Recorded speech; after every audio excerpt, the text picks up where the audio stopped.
Hello, hello, hello. Welcome to the Edge of Comfort podcast, where we explore the adventures, perspectives, and philosophies of world travelers. I am your host, Lee Thornquist, and thank you for listening. Today we are joined by Phillip Louie for round 2. Phillip was actually in episode 12 with Olaf. We were talking about workaway and some things, but this time he's here to discuss healthy living in areas like eating, exercise, mentality, and spiritual, all kind of focused around traveling.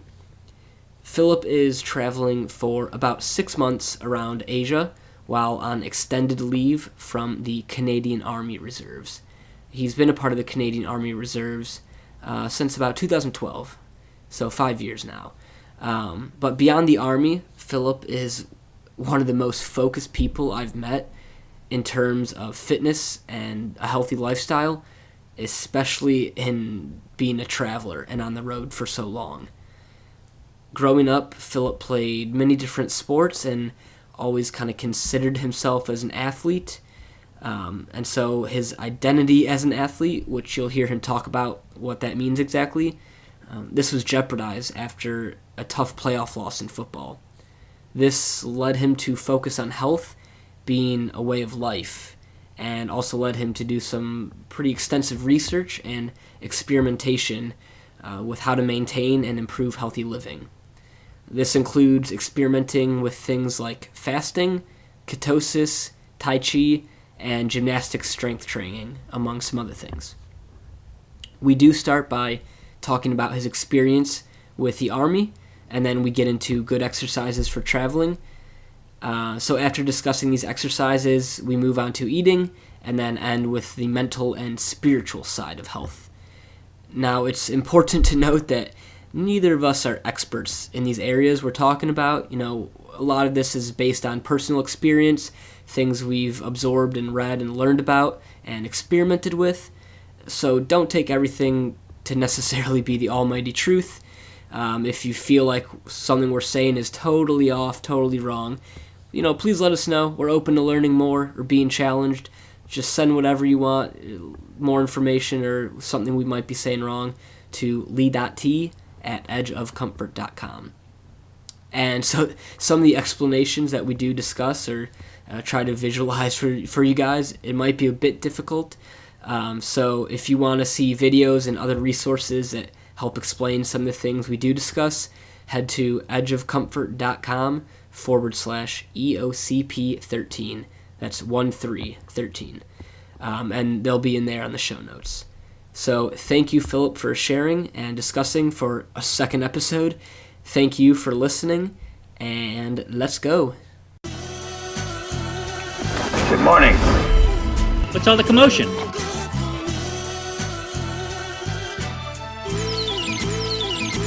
Wow.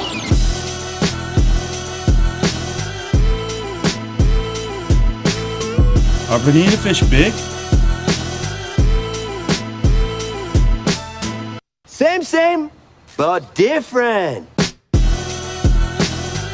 If I can't scuba, then what's this all been about?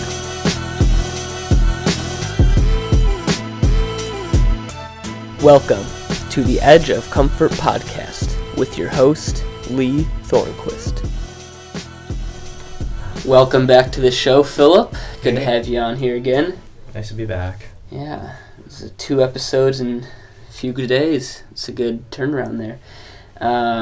So today we're going to be talking about health and fitness while traveling, along with some other random topics. But before we get into that, I have a random question for you. Are you ready? Yeah.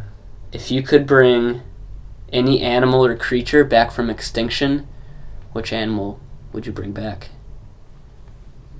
I was expecting the question where, what do you think you can knock out in a single punch? You want to answer that one too? I still think you won't even be able to knock out a dog.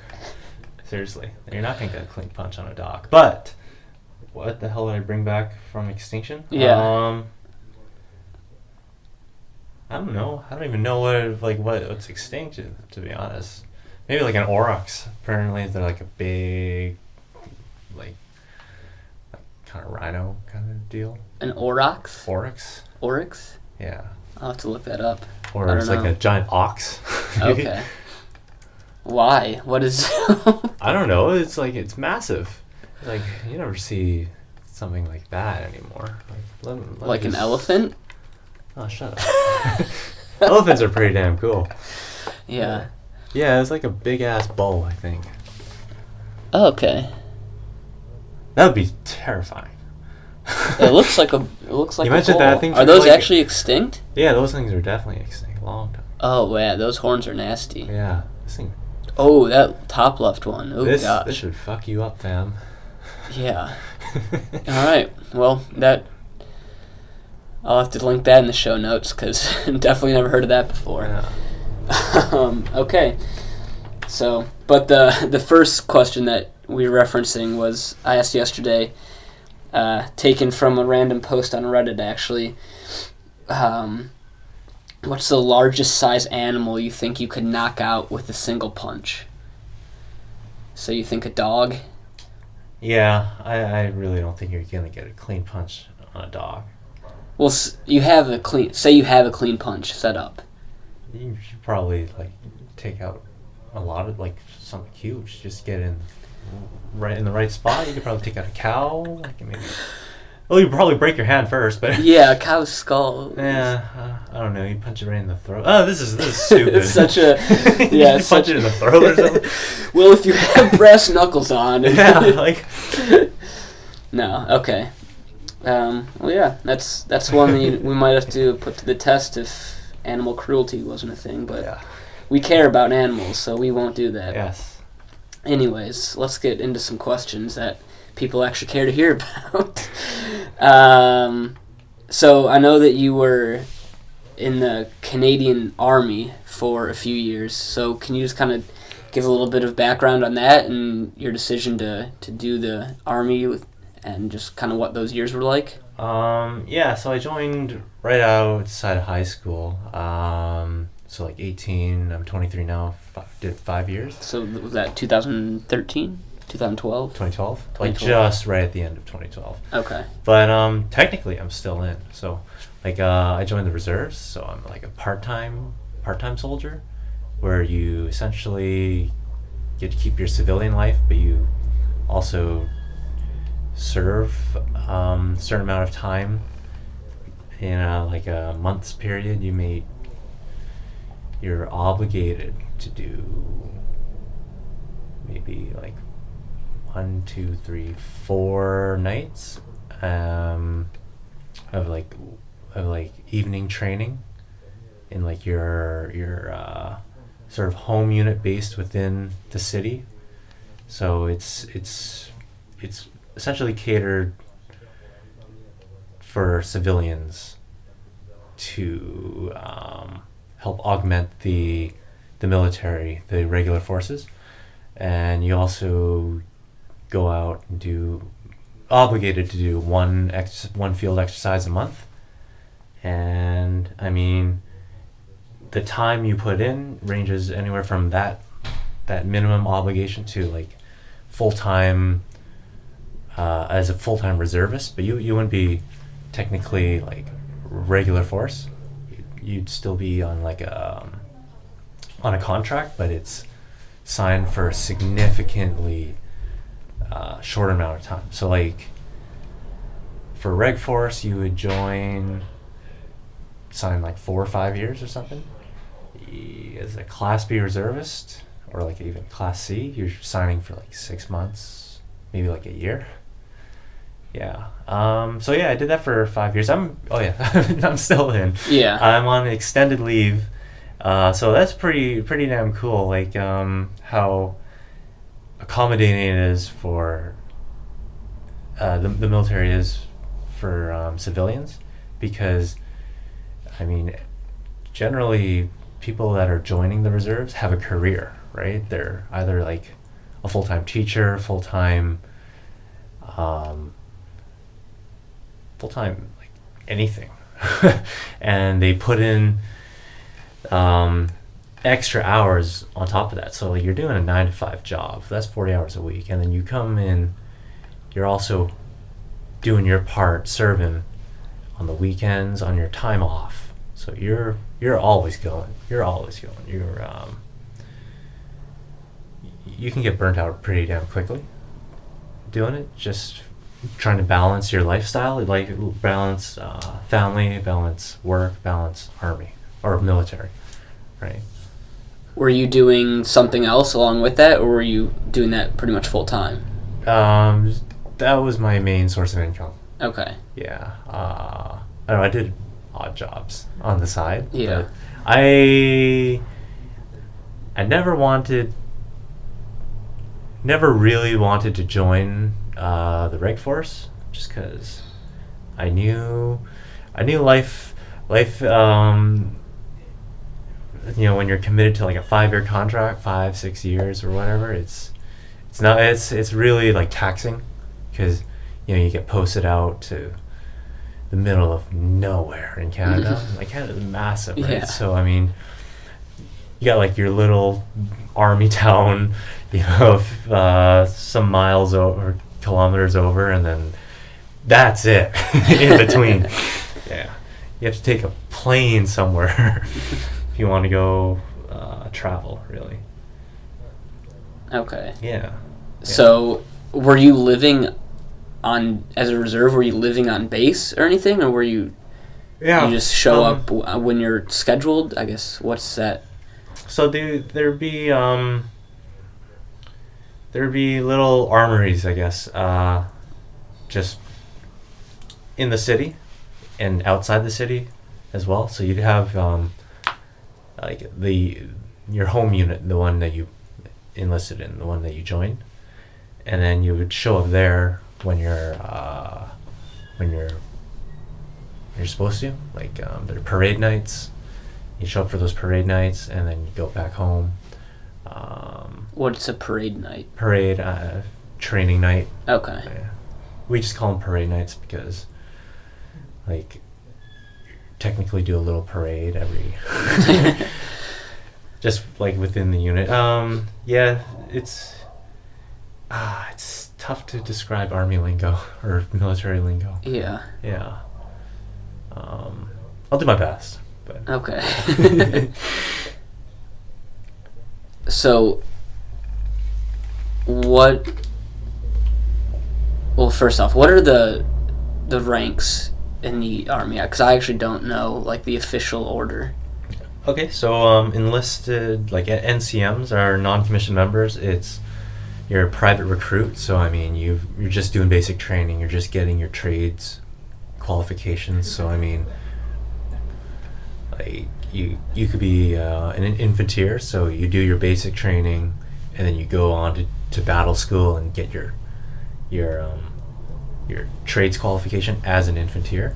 Then you would become a one hook, because you guys have the like the upside down hooks. We have or I guess you guys have, I don't know. Ours is there's one way. Yours is the other, right? Okay. So we call them chevrons.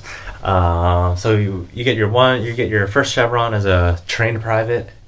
So there's private recruit, private trained, and then corporal. So your 2 hooks, your 2 chevrons, and then after that, you'd go on. Maybe this would be for the Reg Force. You'd be like maybe around 7-8 years in. You'd get your junior leadership, and to become a master corporal. So essentially, you just get more responsibilities. You have to take care of the junior ranks, the more junior ranks. You're still technically a junior rank, and then from there, there's your senior NCMs, which is your sergeant. So it's 3 hooks and a maple leaf. That's what you'd see on our little rank epaulet. And then from there you get your warrant officer, which is a nice little crown.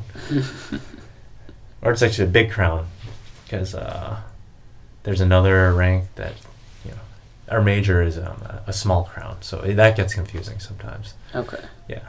And then you have your master warrant officer, and then your chief warrant officer, like those are your sergeant majors that, it's like in charge of all the NCMs within, the unit, right? And then you got on the officer side, you have your officer cadet, and it's funny because the way it looks is like there's a little like diamond looking thing, we call them pips, and then there's like a stripe going through it. So the officer ranks, there go pips, right? You get 1 pip as a 2LT, a second lieutenant, 2 pips as an LT, but then as an officer cadet you get the pip but like a stripe going through it, being like you're not an officer yet. It's funny. Okay. So you got your officer cadet, you got your second lieutenant, your lieutenant, and then you get a pip. And then you get 3 pips, which is a captain. 1 pip and a crown, baby crown, is a major, and then. Oh man, see, I don't even know. Okay. Yeah. So is each unit and or squadron that you're in, are they very different from each other depending on who's your like ranking officer, or is it all very structured from the top down, as I imagine military usually is, or is it each whoever's in charge of the lower rank people have some flexibility with how they run things? It's generally like from the top down, He has his intent and then passes it down, and then passes it down to subordinates, and the subordinates take it and disseminates that down, and then it kind of gets pushed all the way down to like the lowest junior leader, I guess, to make it happen, and then the pieces kind of get put together, and then I don't know, you kind of see how it goes. Yeah. So what was the daily schedule for you guys? Were you, or I guess maybe during a week, so you'd have 4 times during a week where you had to be there, you said? No, 4 times a month, man. Oh, it was only 4 times a month. Yeah, like we're talking the minimum you can serve before you're like, I guess, essentially kicked out because you're not, fulfilling your obligations. But yeah, it's like once a week, and then there's like a monthly field exercise. Okay. Yeah. So on those weekly things, you'd be doing your trade. You'd be doing some like refreshers on theory, or like on the equipment, maintenance on the equipment, prepping for exercises, because there's always in my trade as a signaler, I'm a lineman, like it's my sub trade, but like for us, we're communications, we're a command support trade, so that means there's always a need for communications, for comms in any unit you go to, right? So like the infantry needs some comms, engineers, the artillery, they all need comms. So like we deploy as just like a little det to go support them. So we'd be prepping vehicles, prepping equipment to send out a det. Det's usually like 3 guys, and to provide communication support for like commanders to track movement, track battle, track logistics, and like give commands or whatnot to the troops on the ground, I suppose, is how I describe it. Yeah. Okay. Yeah. Got it. And so what were the typical field exercises like? Were you doing a lot of physical activity or drills, or you're smiling a lot at this question. I'm curious. This is, I feel like I'm walking on thin ice here. Is this confidential? No, it's not confidential. It's just like to be truly honest, we don't do much. Yeah, we set up shop. We make sure, we're relaying. We have all of our equipment set up in order to provide communications, and after that, you kind of sit back and go into chill mode and just monitor the means. Okay. Got it. You don't really do much. Okay. Yeah. So where did your deep interest and commitment to health, and because around here you're always doing something with food in a good way, not like just eating, but you're always trying to create something healthy or getting these oils shipped in from neighboring towns or doing some sort of workout on the roof. So where did this deep interest and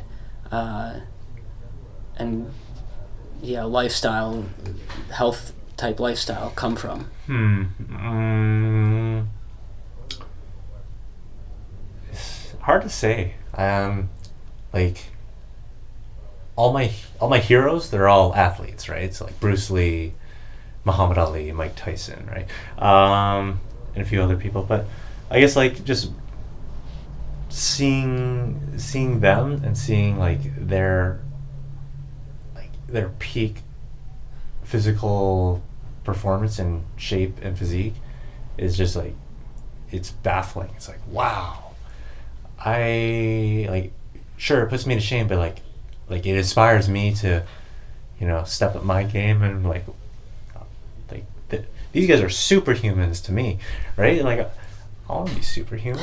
That sounds pretty cool. Like you see how fast Bruce Lee is, or how fast Mike Tyson is, and you just wanna. For me, I just want to like find what it was that made them, what made them, and then implement that, and then just kind of like take in all these little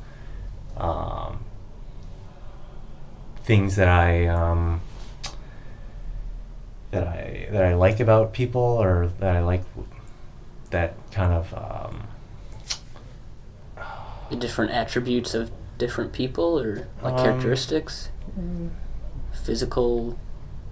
No, just sure, yeah. Like maybe their mindsets and their determinations, or their resolve to become what they became, okay. And just kind of emulate that. And that's on the fitness side, but then also like learning about nutrition. I realize how important nutrition is too. Younger, I used to think, just eat like shit, but work out harder, right? But no. Now I'm totally on the side of nutrition, where it's like, nutrition is so important that it allows you to perform so much better and achieve like such a high physical performance, I suppose. Two questions off that, I guess. When did you, because your idols you mentioned are all a bit older, so were these people you watched as a kid, or did you start looking at their stuff later on? And I guess when did your desire to take some of their commitments and kind of their physicality, when did that start kind of playing into your life, beyond just like, oh, that'd be fun to do, to like, okay, I'm going to start trying to really hone my own skills? I've always been in sports. Like, ever since I was 4 years old, I was playing baseball. Okay. I mean, I sucked ass at baseball, man. I hated it. I played 6 years of like minor Pee-wee league baseball.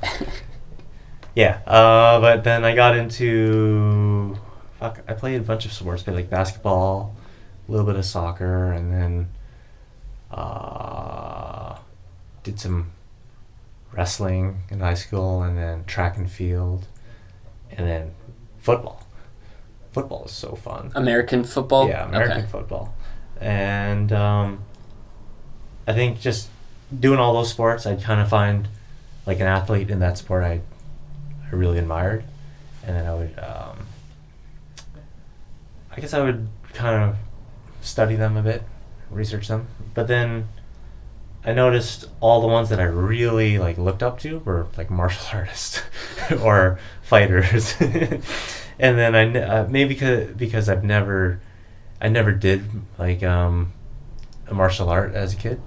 I only really picked it up like last year, and those guys, I think they're like,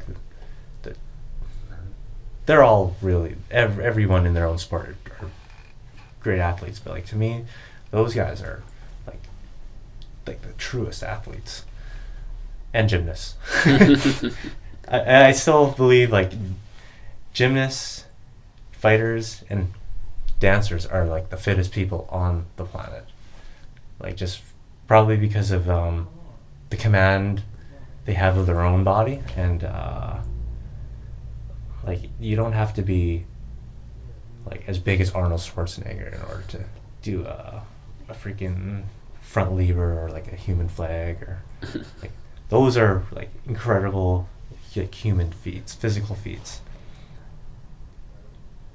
What was the question?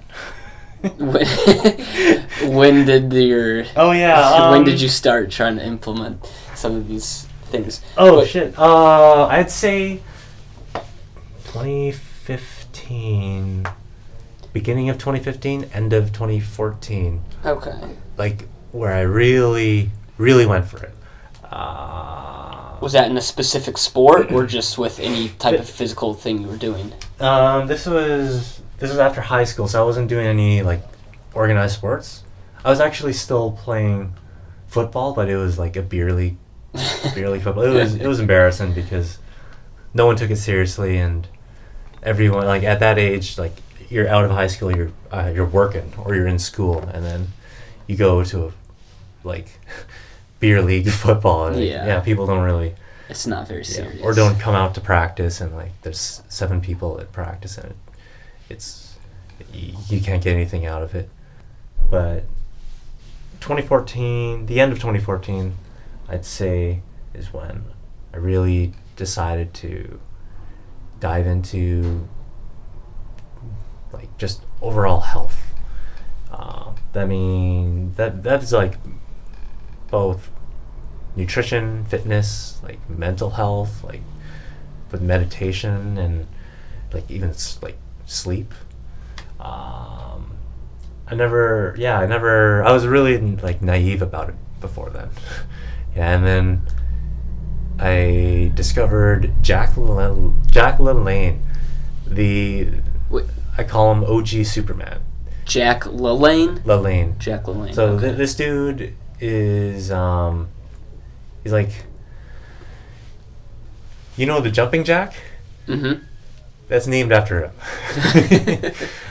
This guy, I think he built the modern kind of gym you see now in all over like the States or in like the fitness world. Like he's the one that really pushed health and wellness at that stage, or at that time. That was like in the 40s, 50s, or probably like the 50s actually. I think he was born in like 1930. Yeah, and sadly he died like 2010 or something, maybe 2009. But yeah, he's definitely my hero, just because he was really sickly as a kid, and he said he changed his life after going to this seminar about like health and wellness and fitness, and like the next summer he went from like this like very sickly, pimply kid, like scrawny kid, to like he got some muscle, he got healthy, he wasn't like ill anymore, and like it just like goes to show how important health is in our lives. Like we neglect it so much, and like it should really be like the number one priority in our life. He said, fitness is king, nutrition or diet is queen. Put them together and you have a kingdom. So yeah, that's pretty cool thing to keep in mind. You mentioned a lot of aspects that I know we're going to talk about. Obviously, eating, the actual exercise that you're doing, sleep, mental part, spiritual meditation, all that stuff. I want to touch on like most of those, but yeah, we're gonna have a long ass podcast, bro. So why is it that?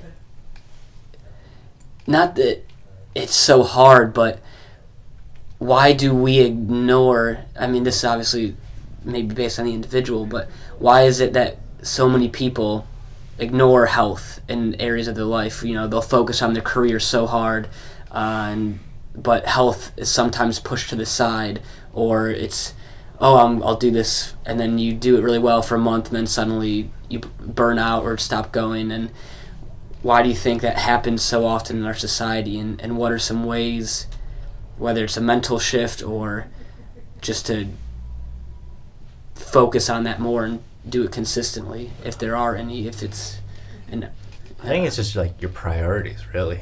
Like, I was lucky enough to grow up doing sports and then also like joining the army. So then I had to be fit. I had to be in relative shape, be able to do like really odd tasks, like march with a 50-pound bag or something, or something that size, maybe even bigger or larger, on my back for quite a few miles. Sleep in some really shitty conditions.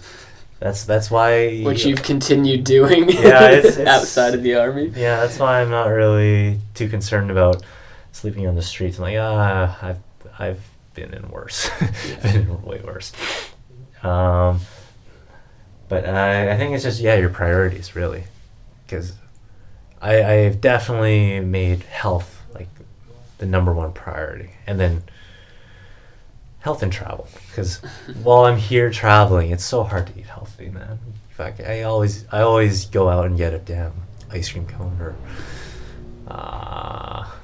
like pineapple bun.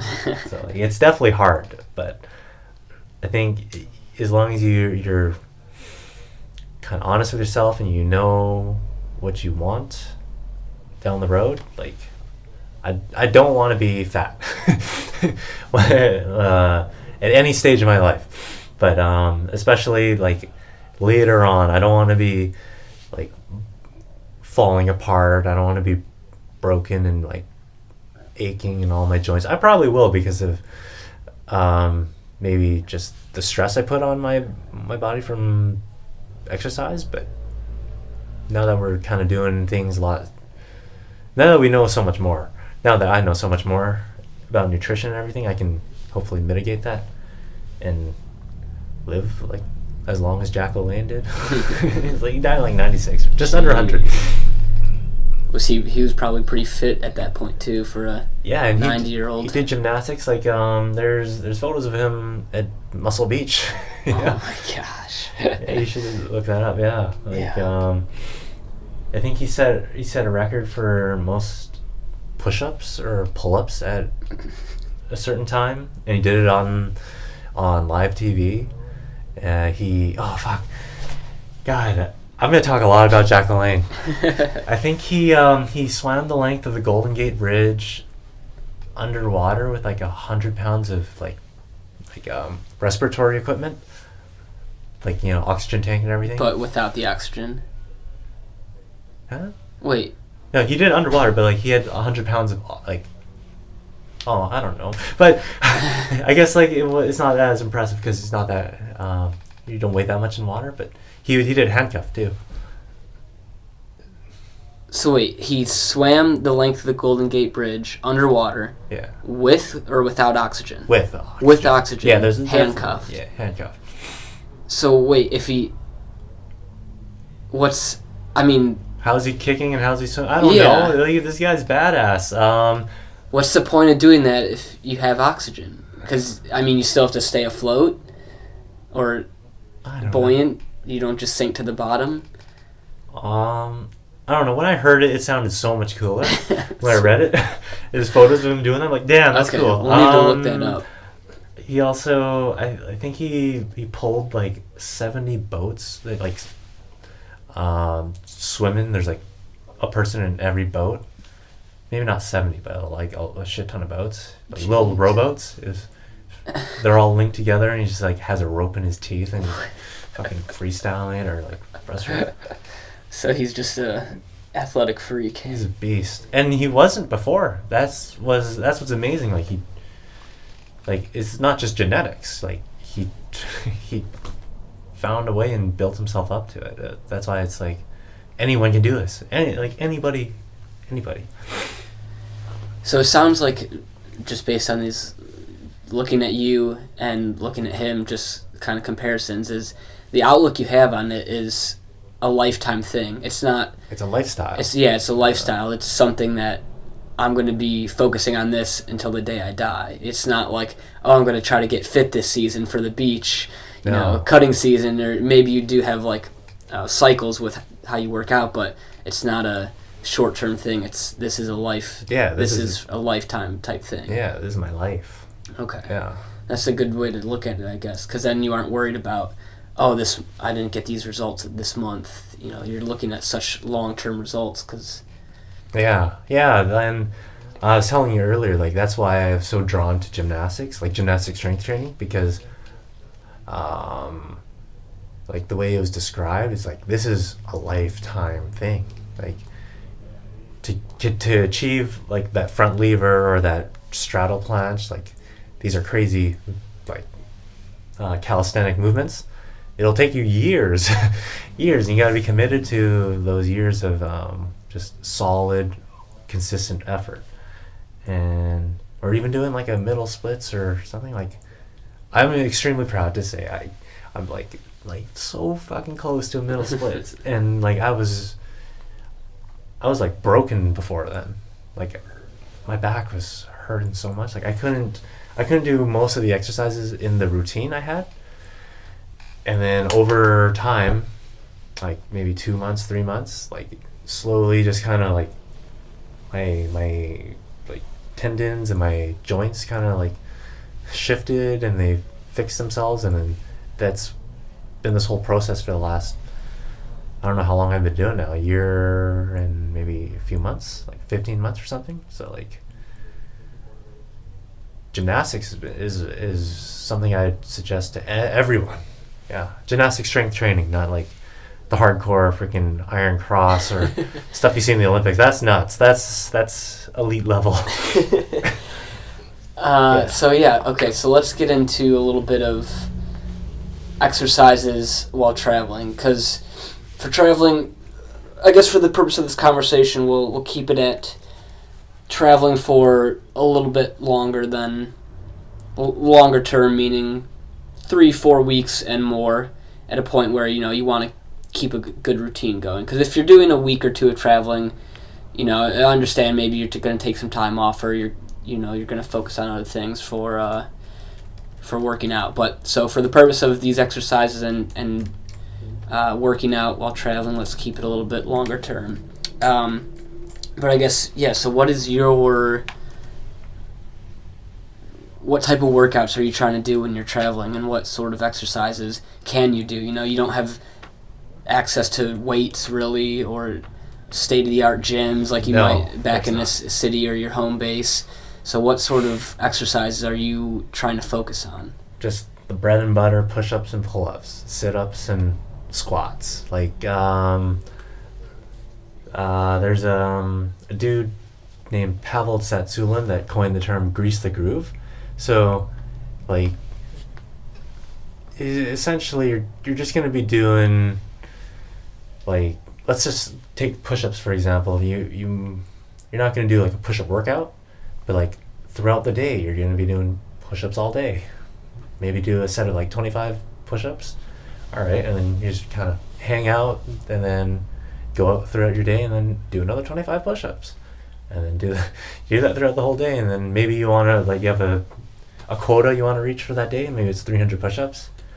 Do that, I don't know, 300 divided by 25 is like 12 sets or something. think. Sounds don't, like 12. Don't check the math. Yeah, it's you just like, I don't know, let's say you do it with every 20 minutes. I don't know, 12 times 20.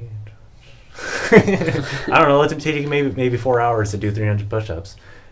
And you just kind of, and you don't even notice it. Like, you can get easy, simple results by doing very simple stuff. Like these, like you can implement very simple tricks and prevent yourself from wasting away and atrophying. Like you atrophy, your muscle will atrophy in as little as 2 weeks or something. And just maintaining anything, really. I would like, and I'm saying just anything as in your whole entire body. Like you want to be focusing on like a lot of compound movements, just so you can hit all those spots that you can't just like spend 3 hours in a gym doing every day or every other day. I mean, you need to find the stuff that gives you the biggest bang for your buck. So like a pull-up's amazing. That's the one thing, like you need to find a pull-up bar, but like if you're walking around and you see a park and there's a bar, you stay there for like an hour, or if you have that amount of time, you just stay there, just do some damn pull-ups. Or you can do push-ups anywhere. It's kind of socially awkward if you're doing it in public and just drop down and do some push-ups. But like in the mornings, everyone has 30 minutes, everyone has an hour in the morning when you wake up. And if not, wake up 30 minutes earlier. do something light. Focus on a lot of mobility work, right? So stuff for your hips, stuff for maybe your knees and your ankles, like those joints that really get stiff from walking around 10 hours a day while you're traveling, like trying to see the sights. They'll definitely thank you for it, because you're doing 30 minutes of work on them. You're gonna be tired, but you're gonna feel so much better at the end of the day because you've actually like limbered up. So like for traveling, you just kind of want to do the basic stuff, limber up, and you don't have to go crazy on your routine. I mean, if you're a martial artist, like if you do Muay Thai or boxing, you can shadow box. Like I was shadow boxing this morning just for like 5 minutes, just while after a run. Oh, you can run. Fuck. Yeah, run. I didn't even think of that. Easiest. If you have boots or something, you brought the wrong footwear. Yeah, just go. You can go for a run. You can go for like a 20-minute jog. Really, there's lots of stuff you can do.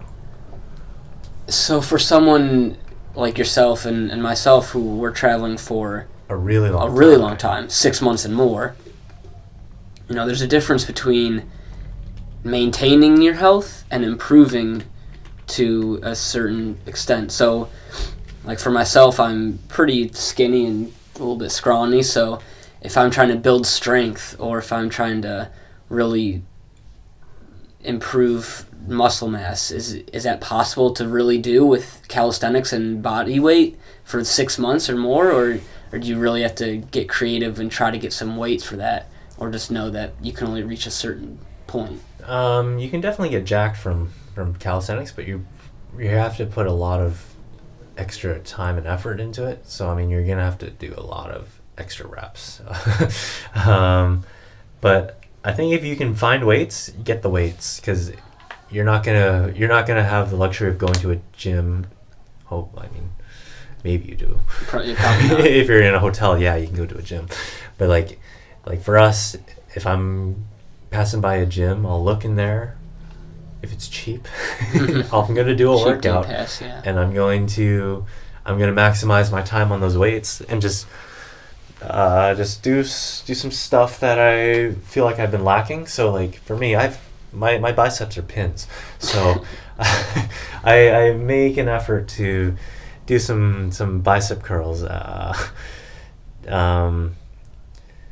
Also, maybe some heavy lifting, heavy squats, and some deadlifts. Just because you're not gonna find those weights again. Yeah.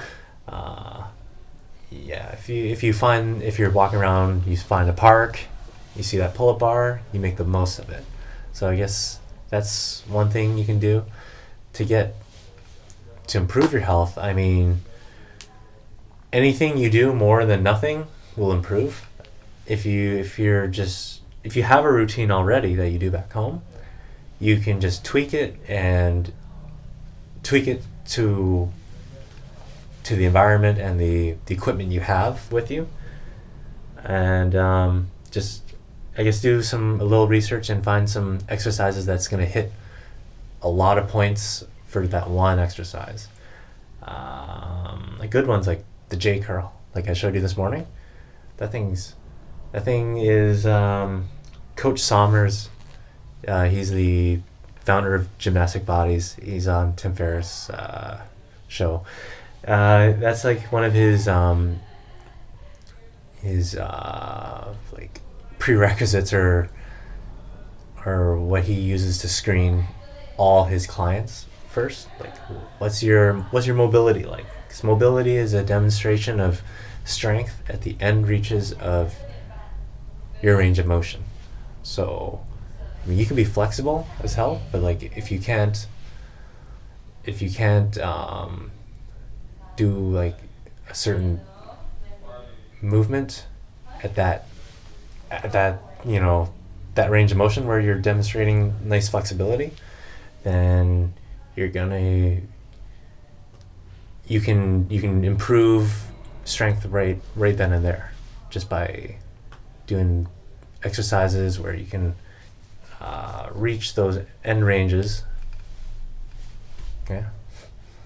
So mobility is a really good area you can focus on while traveling too, you think? Yeah. Especially because it doesn't require I think mobility is extra probably equipment. the best thing you could do, because like no one wants to wake up with sore joints, with like a bad knee or a bad back. You just like limbering up is so it's so nice.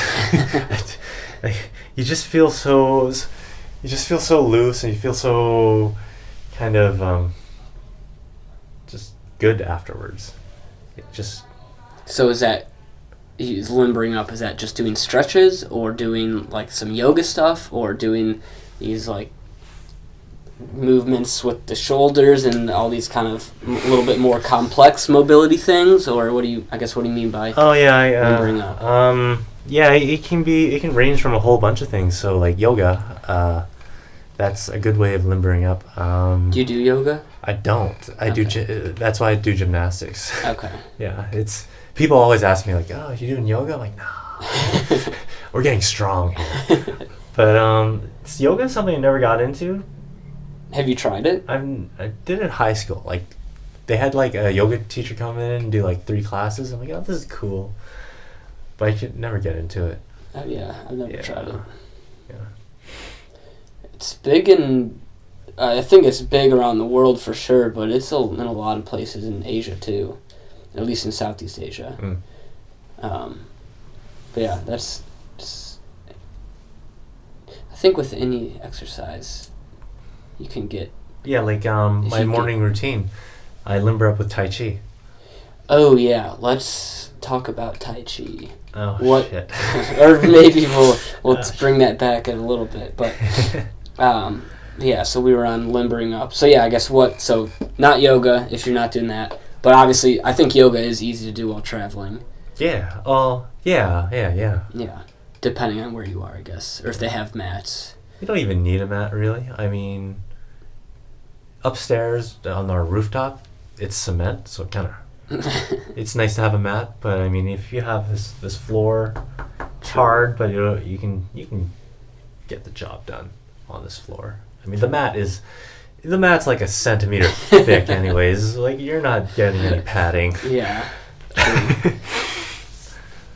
Okay, so limbering up, are you doing... Loosening up, like, our joints, loosening up our muscles. So, I'm probably going to get up and do a bunch of exercises. You're going to have to try to describe it. Oh, gosh. So this will be fun. So, like, I'll focus on my upper body and then my lower body. So, something I love to do for every warm-up are just the arm circles, the windmills, right? But then I'm very kind of strict on my windmills. Or I lock out my elbows so that way I can focus solely on my shoulders. You know, you see people kind of like wave their freaking arms doing and bend, arm circles. do the arm circles and bend their elbows, and you're really not doing anything. Okay. Like if you're focusing on really loosening up your entire body, like your shoulders are so crucial because like your back and your shoulders, they all work together. So that's why we focus on that range of motion with the shoulders. So I'm doing small windmills forward, and then I'm locking out my elbows, and I'm retracting my shoulders actually while I'm doing my small arm circles, just because I feel like it's kind of hard to go through the full 4 positions. So what are the 4 shoulder positions? All right, so there's, oh man, I don't know if you guys are gonna be able to visualize this. But just all right. Work with us. So work holding with us. my arms out in front of me, kind of like I'm riding a bicycle or a motorcycle, and I'm. You're pushing your shoulders forward like you're trying to punch with both arms. Yeah, Like and I'm kind curving of the back. I'm kind of like concaving, hollowing out my my torso. So if you're able to see it, you won't see my my scapula, my shoulder blades. They don't really poke out and they won't wing like that. That usually happens when you're retracting. So you're pushing your back like out, essentially, like your middle back, like the rhomboid. They're really protruding out. This is protraction, and it's extremely tiring. And the shitty thing is, you do it for everything. Like you're supposed to do it for everything. So you get really strong shoulders, really big shoulders from this. So we're out forward, and if we take our hands up above our head, we kind of shrug our shoulders. We're in elevation. So we have elevation. So raise your shoulders and hands above your head. So you see this? And then I kind of shrug. Okay. We're in elevation now. Okay. Now I'm going to drop my hands forward and just kind of think of it, keeping it elevated as you come down in front of you. Okay. And you can kind of already feel your mid-back already pushing out. Yeah. Yeah. So now we're in protraction, and now we come down, and you kind of just push your shoulders down. It almost feels like nothing. But this is depression, and you use it for you use it when you're doing some planche leans or for your planche progressions. Planche is like you can Google it, but I'll describe I'll put it in the as, show notes as too. like doing a push-up without your feet. So there's a really insane lean over your hands, so you really use those shoulders, and that's when you use depression and protraction at the same time. So you actually go into 2 different kind of positions at the same time. So that's depression, and then retraction is pretty simple, like when you're doing a back row, or what's that machine called? Back row Machine. Well, I don't go to the gym, guys. So like I shoulders, you're like pinching your shoulder blades behind your back pretty much. Yeah, and you don't not want pinch, but yeah. You also don't want your scapula, your shoulder blades, to be pushing out, like protruding. You don't want them to wing, because that's bad news bears for you. When you're retracting, or let's see. Yeah. All right. So we're here. This is retraction. I have my shoulder blades back, and this is really hard to describe. Yeah. I'm like trying to fiddle with it while doing it, while trying to describe it. Okay, but so what is the purpose of each of these motions? Like, are you doing these different forms of your shoulders for different exercises, or like why is knowing these 4 forms even important? Because you have to make sure you're in like a proper stable position. The best example is the plank. You'll see, or even a push-up, you'll see people when they're doing push-ups, like you actually kind of want to protract your shoulders, so you're hollowing out your body, but then you see people collapse and their shoulder blades are retracted now, and now you have no real power, no real base to keep your body in line, and also like from putting stress in certain places. And now that concept of creating like stability within your body goes down the chain to like your spine. Mm-hmm. So there's your pelvis, which we call posterior pelvic tilt. You kind of, oh my god, this could be so fucking hard to describe. Alright. So, I mean, if you flex your glutes while standing, it kind of already goes naturally into PPT.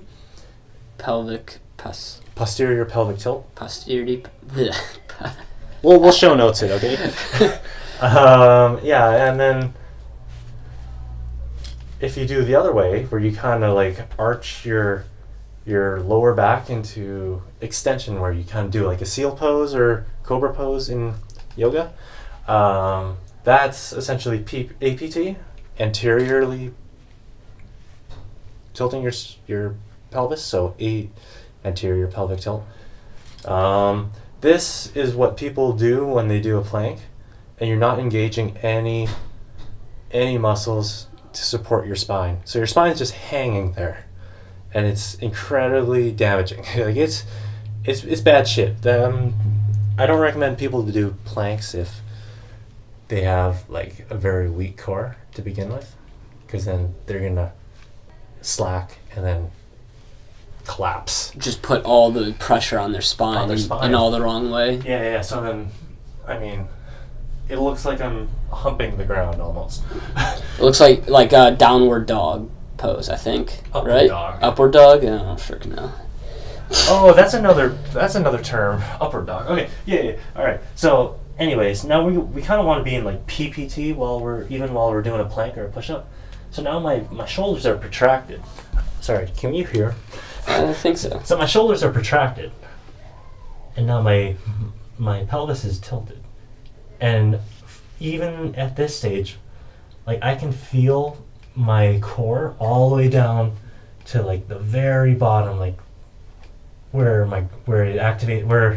it connects to my groin. I can already feel that engaged, and I'm super stable. The only thing is that it's tiring because you're using so much more muscle, so much more of your body. But if you want to get strong, if you want to get fit, you want to get healthy, do it right to begin with. So it's essentially making sure that your form is spot on, mm-hmm. because the form and how you do any exercise is probably the most important aspect. Yeah. Would you say? I just listened to the podcast, the episode with Terry Laughlin. Tim Ferriss and Terry Laughlin? Yeah. The founder of Total Immersion Swimming. So that's also really cool. Like that dude's pretty damn cool for finding like an efficient and like proper way of swimming. He was saying how, or he was quoting someone he worked with, and he was saying like, I'm paraphrasing. I'm also barely remembering it. How conditioning is a byproduct of like good form. So like it happens as you work on, your technique and your form. Like it'll come. Just focus on the key aspects, which is your form, your technique. And that applies to, like pretty much anything, I guess. focus on the fundamentals. Yeah. Okay. So, since this is probably a bit hard to visualize as the listener right now, is there a good video or a description or something we can link in the show notes to, if they want to click on this and kind of see a good representation or quick tidbit on how you can practice it, or what these different forms actually look like and in what ways you want to be using them? Yeah, I can definitely give you stuff. I have one for shoulder mobility and scap positions already. Okay. For stuff like PPT or APT, like you go to YouTube, you find the first video, and it'll describe it to you right off the bat. Yeah. Okay. YouTube is great as well. Fucking. For workout stuff? Oh, just learning. Oh, yeah, true. Yeah, I taught myself a lot of stuff just off of YouTube. Like how to do a power clean. Like, I can't afford a coach. Just watch YouTube. True. At least gives you the basics, but then it really is up to you to. The hardest part about that is then taking that and doing it yourself and understanding if you're actually doing it correctly. Like, it's almost, you might honestly want to film yourself doing those exercises, especially one like a power clean where there's so much movement and so much little, like, okay, your hips need to be here, your knees need to be this bent or this straight. So it's very hard to watch all of that while you're doing it for the first time. So maybe honestly videotaping yourself doing that just to compare it and be like, okay, no, my knees are actually not in good form, even though it might feel like it. Get some real feedback too. Yeah. Do you carry anything in your bag for exercising? Hell yeah. My go-to is a skip rope. So I mean, like a jump rope? Yeah. Okay. A jump rope. Like I still hate running, by the way. But I used to never run because like it was so painful. My knees would hurt and my ankles would hurt and everything hurt. Fuck. And I would just do it anyways. But I never really like did a lot of running because of that. And I think it's because it's kind of a catch-22. Like you have to do it in order to build some adaptations, in order to kind of endure running. But the thing is, like, it's fucking painful after you finish running, so like you don't do it. And, like, shit. So yeah, you can use a skip rope as a substitute for running. Skipping's awesome. If you're not good at skipping, practice. I've never heard it called skipping. What do you or call skip it? rope. You call it jumping? Jump rope. Maybe jump rope, but like, what about when you actually start jumping? Jump roping. What? I don't know. Roping. Okay, so that's skipping is same as jump roping. Yeah, Jump and then rope. you can buy a cheap freaking like $5 one, like any fitness store, bring it with you, and then if you're doing it on cement, it's eventually gonna wear out and like melt in half. Throw it out, get another one. Yeah, it's cheap. Yeah. What's really nice about that, if you don't, like, you can use it for so many things too. You can use it as like a sort of an improvised bar, dowel to do shoulder extensions. So you kind of like, this is so fucking hard. do dislocates. I don't know if anyone knows what dislocates are, but essentially you're taking, like, let's say a stick in your hand, and you're going from in front of you. You're locking out your elbows, so essentially your shoulders just kind of roll back, and then the stick ends up behind you. Oh, so more shoulder stuff. Yeah. So it doesn't allow you to move your hands like way down low. No. You have to keep your hands in the same position and try to roll them from in front of you to behind your back. Yeah, that's an amazing thing. The only thing is you can't really travel with that. Like if you find one, but you're saying the jump rope could be a good substitute for that. Yeah. Okay. Yeah. All right. So you've got a jump rope, Anything else you carry with? I have a resistance band, so I mean, you can also use that just to kind of you just pull apart with your hands. You can go in different directions and everything. Just build some like simple strength just by pulling a band apart. And you can also wrap them around your legs. So you kind of like just slip them on your legs, and you can kind of just take steps where it stretches, and then you resist. Like resistant lunges? Yeah, essentially. Okay. Or just like sidestepping. Oh, okay. Yeah. Oh, yeah, those are actually really painful sometimes. Yeah, it was freaking tiring today. I couldn't believe it. I was like, oh my god. Okay. This is not fun. And I think the best thing I have is a lacrosse ball. Really? Legit. Like rolling. Oh god, that's another way to limber up, and also to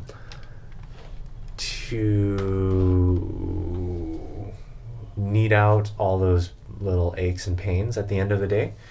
Rolling is awesome. You can roll out your foot, you can roll out your calf, you can roll out essentially any part of your body, and it's just kind of like gets rid of these knots that are nice and tight in your body. And like, I don't know, I just kind of use it very inconsistently, but you should do it every day for a month if you're having aches in, let's say, your back. Like I suffered from like chronic back spasms just in my upper back here. Okay. And what I did was for a month straight, I rolled my back out every day for like an hour. Just on a lacrosse ball? On a lacrosse ball. It only took like 10 minutes, but then I would kind of go overboard and like, okay, I roll out my lower back, I roll out my whole body. It take forever. But yeah, you can just focus. Well, no, you don't just focus on the one point. You focus like on the hot spot, and then downstream, and then upstream, because then your whole body kind of works in like a single system. So, like if your hip's hurting, it could possibly be your knee that's causing a problem, or your ankle, or like your hamstring. You never know. Is there a way to pinpoint that, or you just have to kind of do it all and hope that you hit the right part? I think maybe just doing like a really comprehensive just movement routine test, I guess. Just see what feels tight, what feels like there's an imbalance from the other side. So that's a really good thing about gymnastics. It pinpoints and brings to light your deficiencies, your imbalances, and like hot spots, pain in certain spots that like you've had your whole life, and it's really good at eventually remedying it, because I had a really bad shoulder from football, and it was probably like 6 years, just like really bad mobility. It would crack all the time. It still cracks. Yeah, I can hear that. Yeah. Anyway, but like I couldn't really use it all that well, and then I started doing like I was so committed when I heard about gymnastics, and like when I heard Coach Sommers talk, like I was sold, like right there. And so I really came a long way in these last 15 months or so with my shoulder, with my lower back, and my hips. It's amazing. Like I 100% believe in like gymnastic strength training. Yeah. All right. So if someone is interested in learning more about that, or where's a good place to start with that? I mean, there's his company, Gymnastic Bodies. The courses are rather expensive though, but it's comprehensive. Like there's a foundations course that's focused on. There's 7 foundational movements. Like the end progression for all of them are pretty intense. So like one of them is a front lever, right? Front lever, you're essentially taking yourself on a pull-up bar and pulling yourself straight arm parallel to the ground. So your body is like is like this, like parallel to the ground, and you're holding yourself on the bar. Okay. It's impressive, but it takes you from like beginner, and this will take years, but you a lot of it is focused on your core. So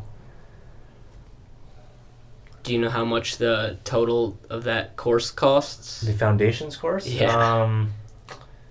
I'm not sure, but the one you should get is probably there's a bunch of courses. There's like a foundations course that has seven movements to build up to, which is great because then you have a that's where you get most of your content. The stretch course is awesome because you build up to a front split, middle split, and a thoracic bridge. There's like a handstand course, there's like a movement course, there's like a nutrition course. I actually never got the nutrition course. I should. But the best bang for your buck is probably the foundations, and then next would be the stretch. You don't know how much one of those costs? No, I don't remember. No. Okay. Yeah. Okay. But altogether, it'd be fairly expensive. Okay. Like $1,000 or cheaper? Possibly. Okay. For all of them, there's quite a few. But let's just, I don't know, throw a number, maybe like $100. Invest $100 in gymnastic bodies. Buy the foundations course. That's the price of 2 months of a gym membership. Yeah, or one. And what's awesome is that you don't need much equipment. There are few exercises in there where you need equipment, but maybe you just kind of either go out and buy it or figure a way around it and just do another exercise similar.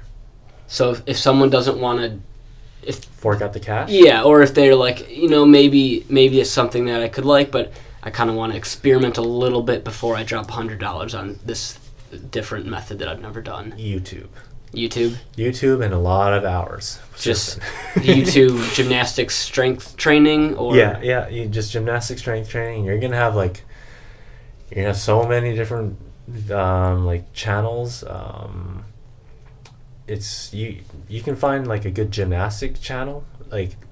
There's some actual gymnasts that make videos. Are there any that you go to frequently, or just whatever? I actually haven't looked lately. There's one Olympian.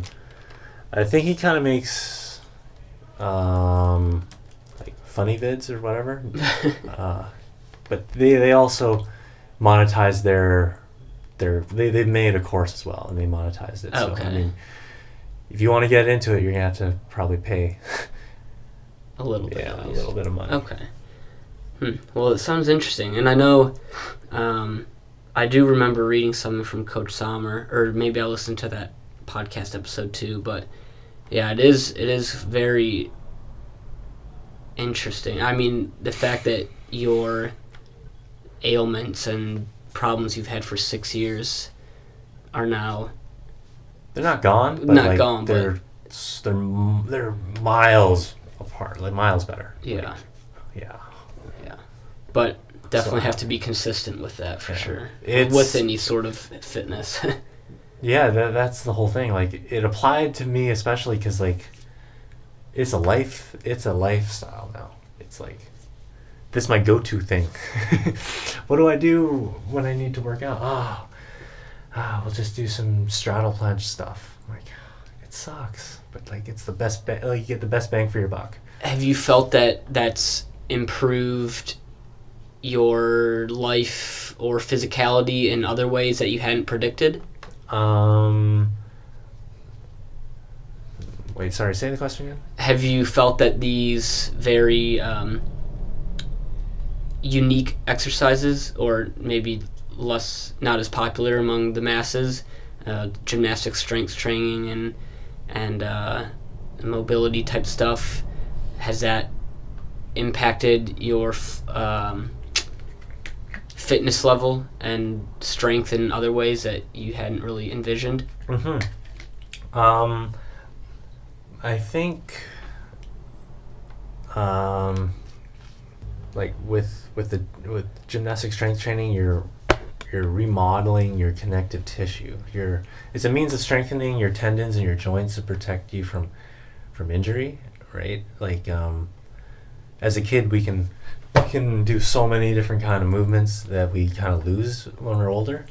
So like it's a way to help you reclaim like your basic and natural motor function. So it's helped my joints with running. Yeah, like the first thing that pops in my head is running. Like before it sucked, and now I can kind of endure it. But my calves are still really freaking tight.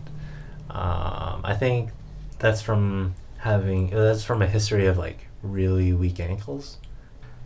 Oh, I guess we'll try to start to move on to some of the other aspects of healthy living on the road.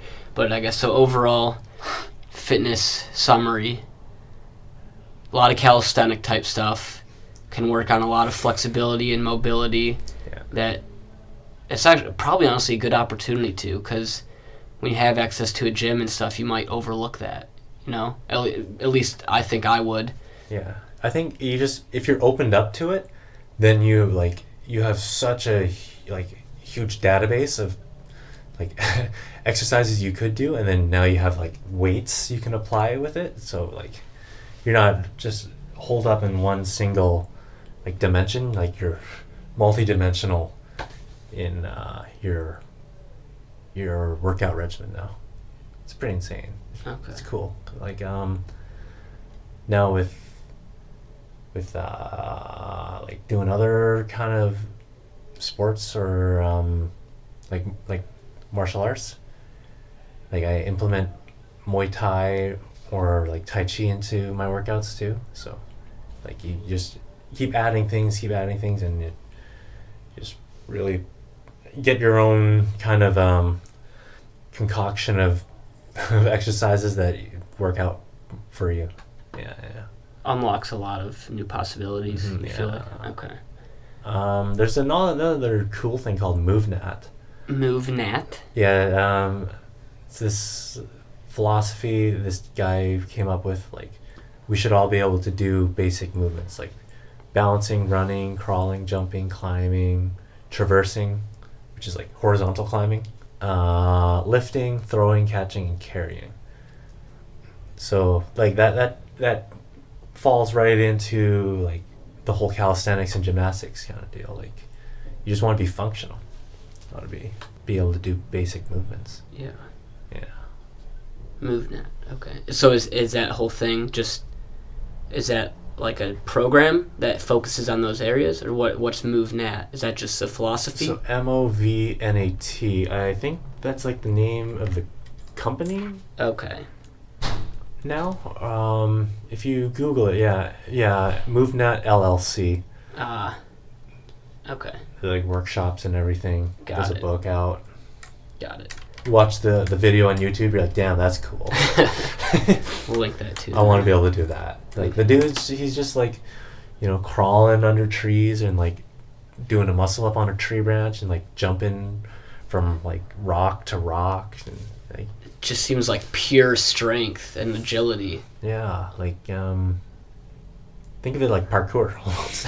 Yeah. Or like CrossFit maybe, or CrossFit, but in like natural settings. Okay. Think of it like that. Okay.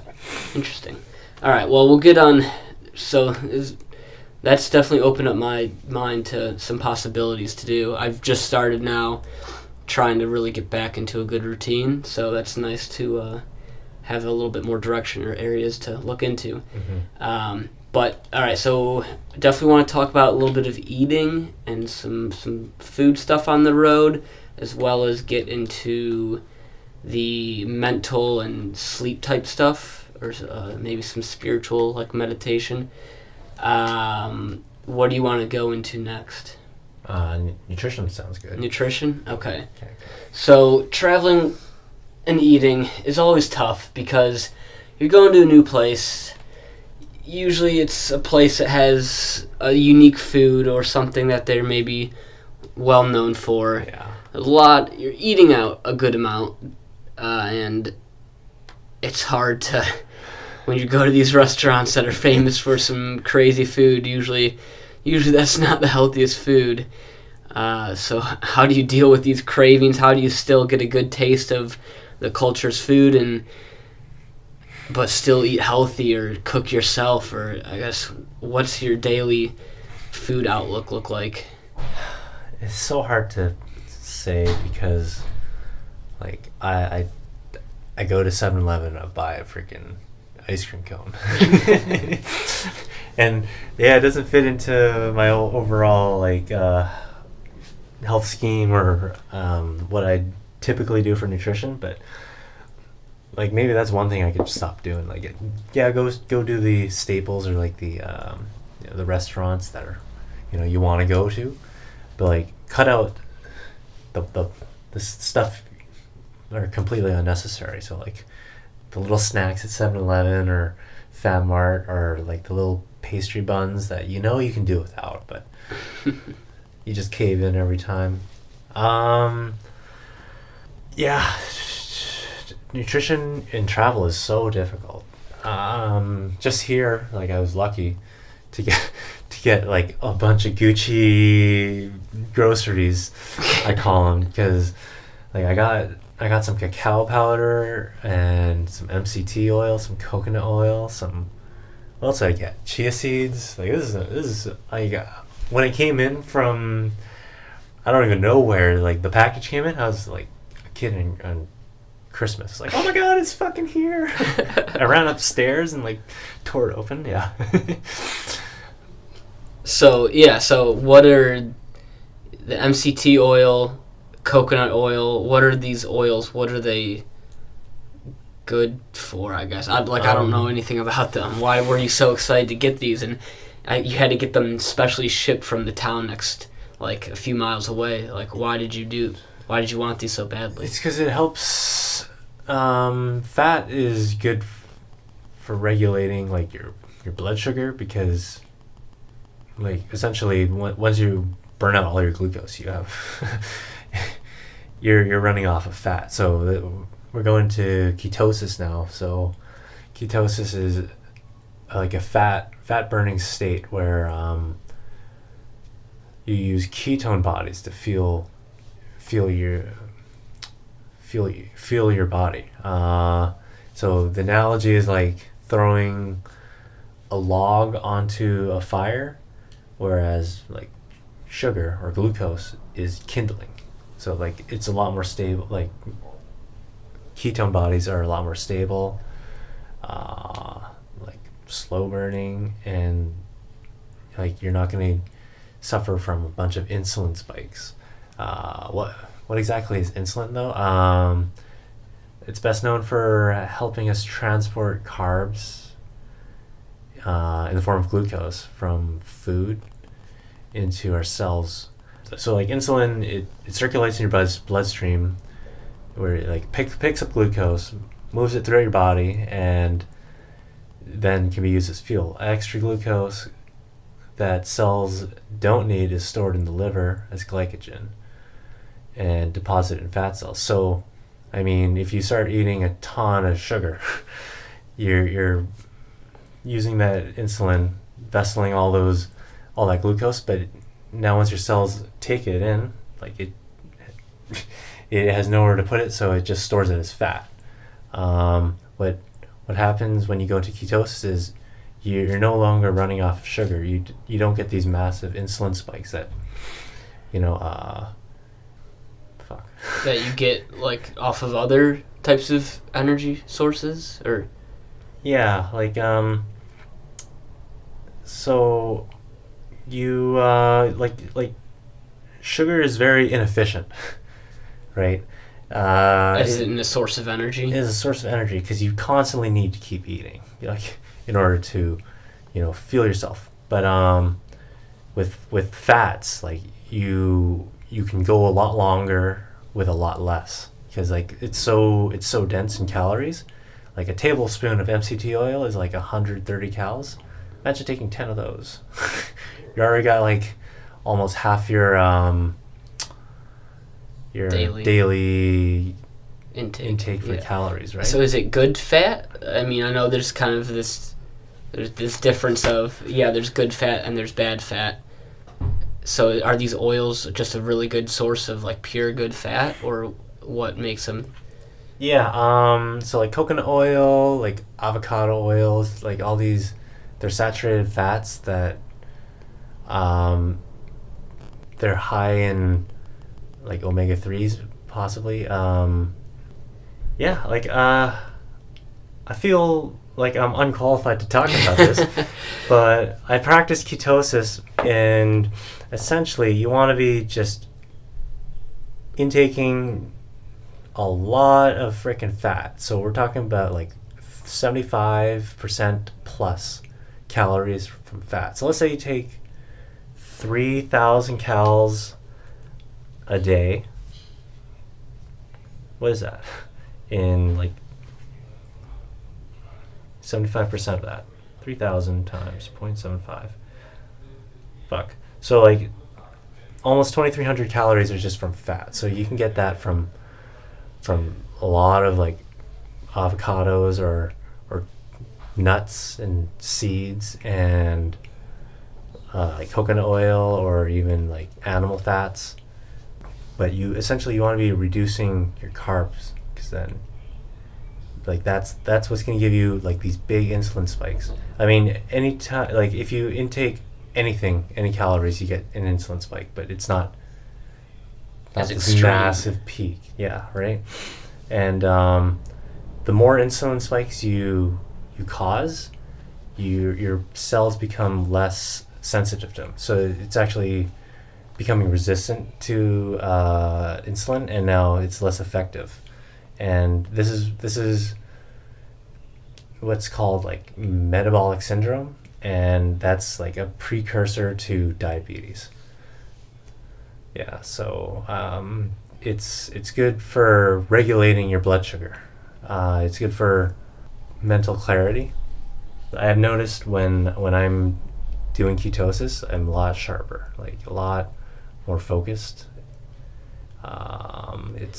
So when you say doing ketosis, does that mean 75% of your diet is these good fats? That's what you mean by doing ketosis, or? Yeah, like a ketogenic diet. Sorry, ketogenic diet. When I'm in okay. ketosis, sorry. So ketosis is a state. It's a state. Of your body? Yeah. I'm speaking like a fish right now. Yeah, like it goes hand in hand with fasting, because when you fast, you burn out all your glucose, right? You're starving. Your body is fasting, has nothing in it. So you're naturally in a mild state of ketosis when you wake up in the morning.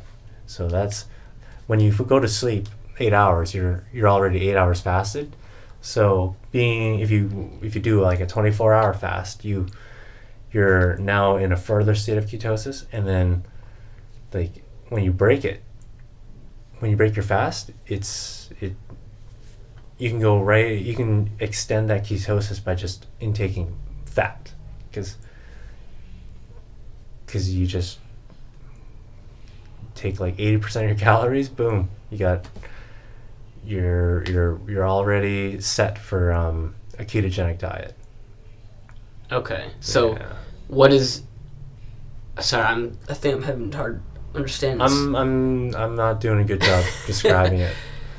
So being in ketosis is essentially a state of how you're burning energy or using energy and calories in your body. Is that correct? Yeah, you switch from sugar to fats. Okay. So these fatty acids, I think they break down and then create ketone bodies, and then these ketone bodies are what fuels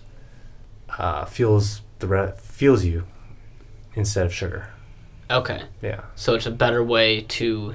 It's more efficient. More efficient to get energy and use energy based on what you eat. Okay. Is this like a new idea or concept of diet? No. They like doctors have been actually treating children with epilepsy and seizures on ketogenic diets. So it does have like an effect on the brain. What that effect is, I don't know, but like they clearly have had success in treating epilepsy with it. So there is merit to looking at it as a diet to try out at the least. Is epilepsy a condition brought on by diet? I thought that was a like neurological. Yeah, and what was cool is being in ketosis, it's supposed to boost like your brain function. Oh, really? So maybe that's what's going on there. Yeah. Okay. So have you, since when your days on you're doing that, do you like switch off? Do you try to be on a ketogenic diet pretty often, or is that like always you try to be on that? Yeah,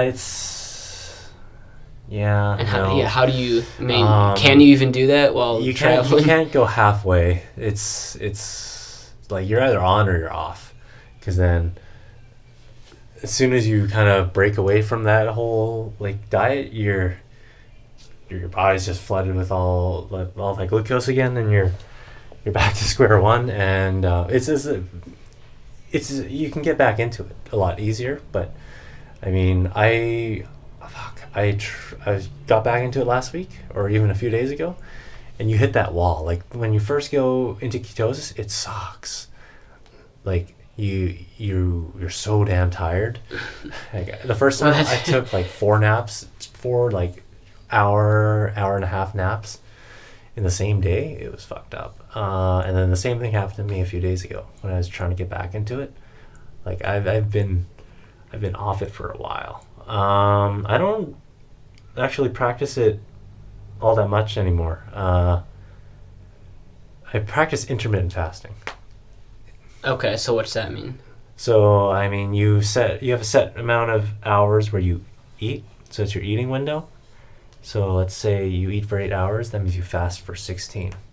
So that means like you break your fast at 9 in the morning. That means you finish eating at 5. And then for the rest of the day, you go into the evening, you go to bed, you're also fasting while you're sleeping, right? And then you come back, wake up in the morning, have a coffee at 9 in the morning or something, right? And so what is that? Why do you intermittent fast? Why do you do this? To get into ketosis, or? It's also like there's also a lot of health benefits to it. For one, it helps with burning fat. Same as ketosis, burning fat. But like for those with like weight issues, like it's good right off the bat to intermittently fast, because you'll lose weight just by intaking less calories, but then your body also it's not going to go through so many insulin spikes as well, right? Because now that your frequency of eating, it's like your window has gone from 12 hours of eating to 8 hours. You're already taking 4 hours out, so you have less frequency of insulin spikes. So you're already like shit. I'm sorry. It'll come back. Yeah.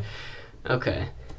So I mean, if you're like going out to eat, are you looking for certain types of foods? Are you trying to avoid certain types of foods?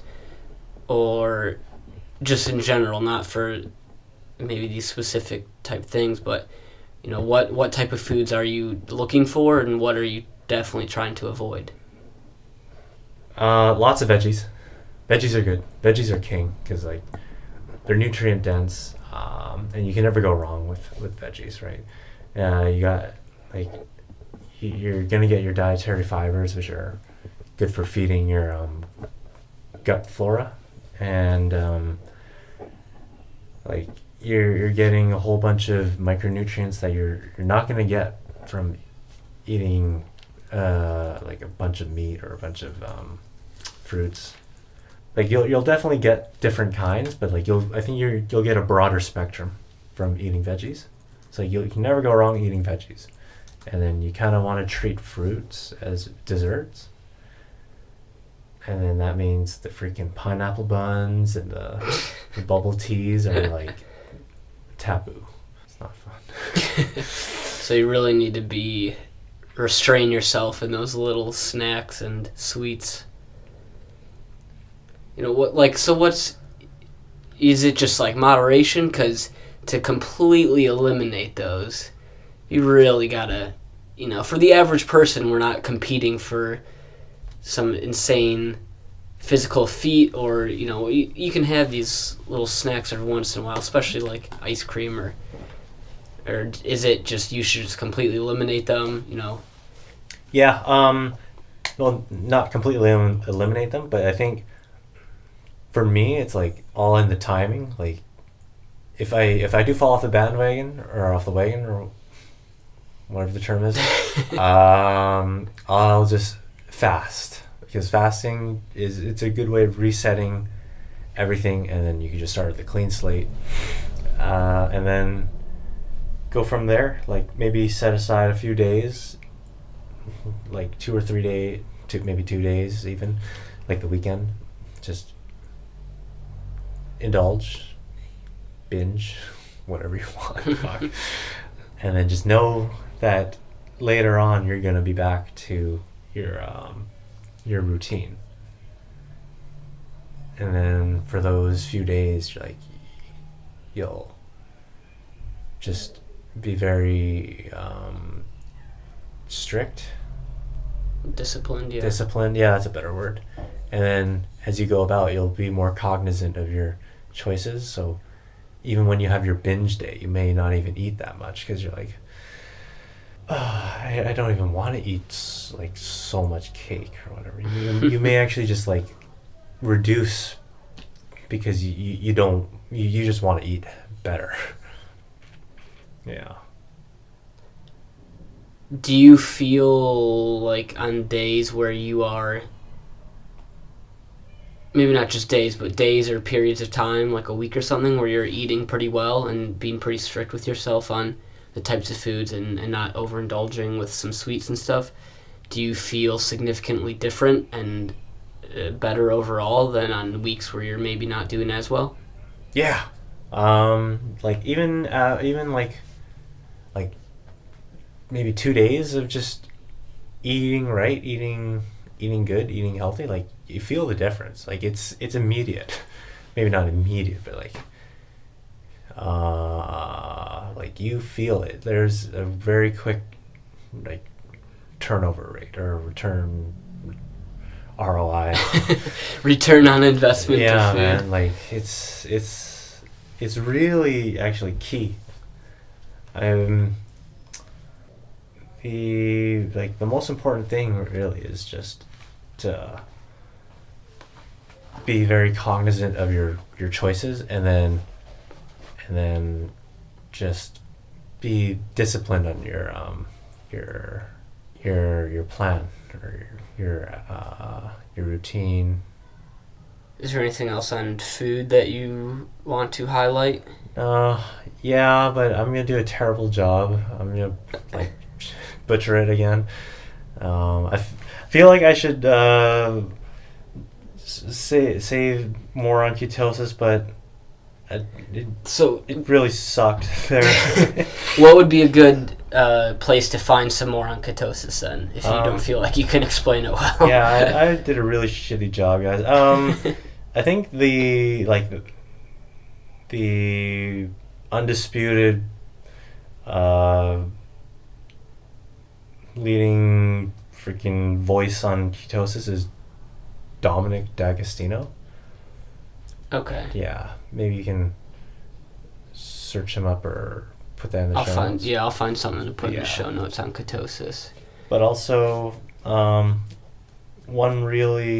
other like good influencer on nutrition and just like health, like this kind of stuff, is Dr. Rhonda Patrick. She has a good podcast called Found My Fitness.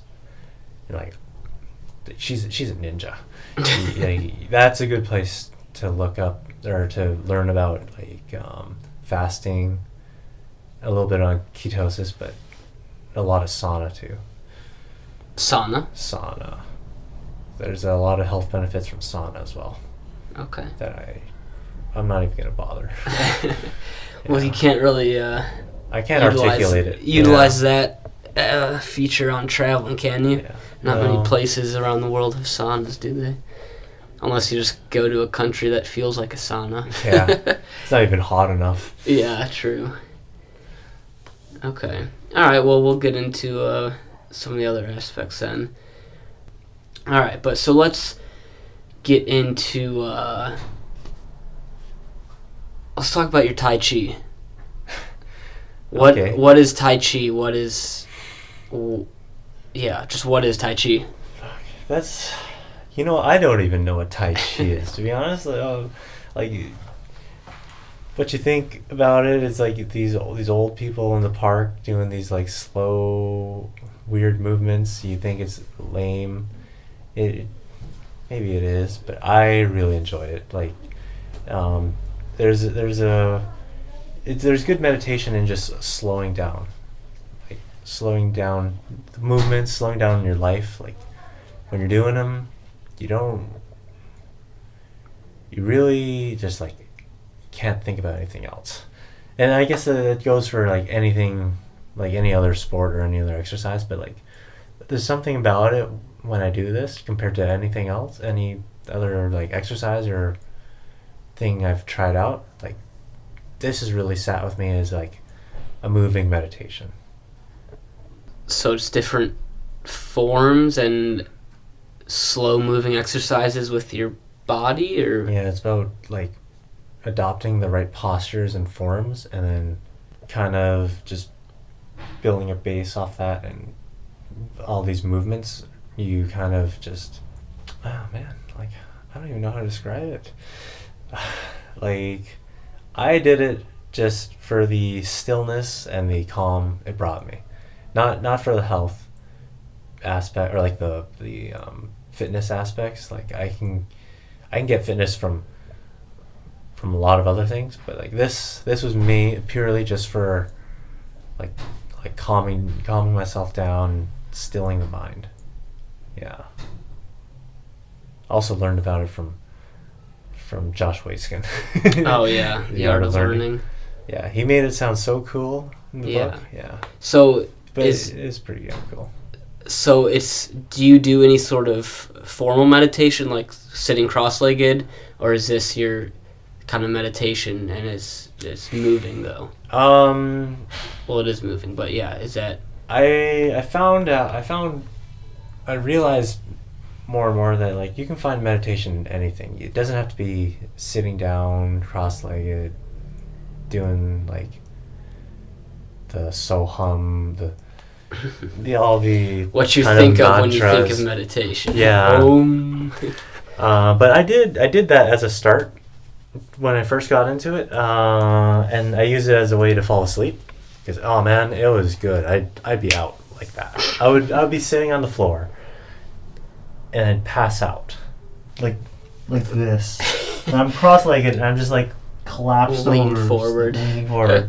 Like drooling, I'm like, oh god, and I crawl into bed and pass out. So that was good, and then I kind of just like found other ways to find meditation. Just so meditation is just like kind of breathing, like returning to your breath, and that's always the best way to meditate. Like you're always, when you return to your breath, you're present, so you're just very in the moment. You can't think about anything else. Like if you count your breath, like count to 5 on the inhale and then 10 on the exhale, like it's so hard to think about anything else. I practiced Wim Hof method for a while. I did his online course. It's like 12 weeks of breathing exercises and then cold exposure. He's known as the Iceman, who's done like a whole bunch of these like cold exposure feats that he set like 20 world record or Like sitting in like ice water, like Yeah. in the Arctic, that should kill you. yeah he ran like a half marathon in the Arctic Circle, like just his Wasn't he barefoot? and just his shorts or something. So like I like so intrigued with Wim Hof because like he's an outlier. Like that dude is superhuman. What Literally. is he doing? I want to know. Yeah. So that's also became a sort of meditation. It was hard to do because like when you breathe, it's super loud and like annoying. Someone's passing by and you're like, what are you doing? Right? Yeah. I kind of stopped it. Yeah, and then I would go like back home in Vancouver. We're right by English Bay. It gets freaking cold. So I'd hop in there for like 10 minutes and I'd do the whole breathing exercise on the beach and hop in the water, and that'd be also a meditation, but also another form of like exercise. Getting cold. Yeah. And, like cold showers could be a meditation as well, you know? Like you do a 5-minute cold shower. The only thing you can really think about is this is cold. How much it sucks. Yeah, and then you'll focus on your breath and relaxing. Like that's one real neat thing. Like when the cold hits you, your first instinct isn't to like shudder, like close up and then shiver and freeze. Like your first reaction is just kind of like relax your body, don't tense up. Like listening to music. Oh God, this is lame, but I listen to like video game music. So like the Skyrim OST and like Final Fantasy OST. So that'd be like my meditation. I'd just like run that or like a few set songs and just kind of like go around, walk in a park or something. Like that's a meditation. So is in it and of itself? So is that a meditation in the way that you're just totally focused on one thing that's going on right now? Or like what determines this is a meditation compared to this isn't? I think when you're just focused on that singular thing you're doing, that singular activity, is like what really kills us is our thoughts. Right? We're in our heads all the time thinking, like right now I'm thinking I sound like a fucking idiot on this podcast. Or when you're going about your day and you're like you're just like thinking in the past, like that's where a lot of our like suffering comes from, like shit that's either happened or has never happened, so it doesn't exist. The only thing that really exists is right now. And I think as soon as you come back to that and you have that realization, you're meditating right there, right from the get-go. So it's a total awareness of the present, trying to totally live right now. Mm-hmm. Yeah.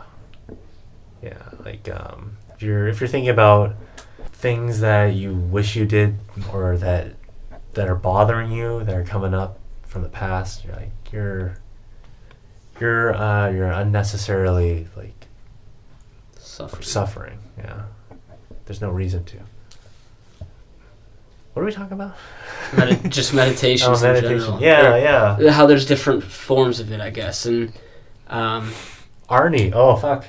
I remember this one from Arnie. Like his meditation, he said, was like when he's in the gym. He said when he's doing the bicep curl, he's like totally focused on the curl. Like his mind is in his bicep. Like how like the movement of the count, like on the positive and then on the negative, and on his breathing. Like that for him is a meditation.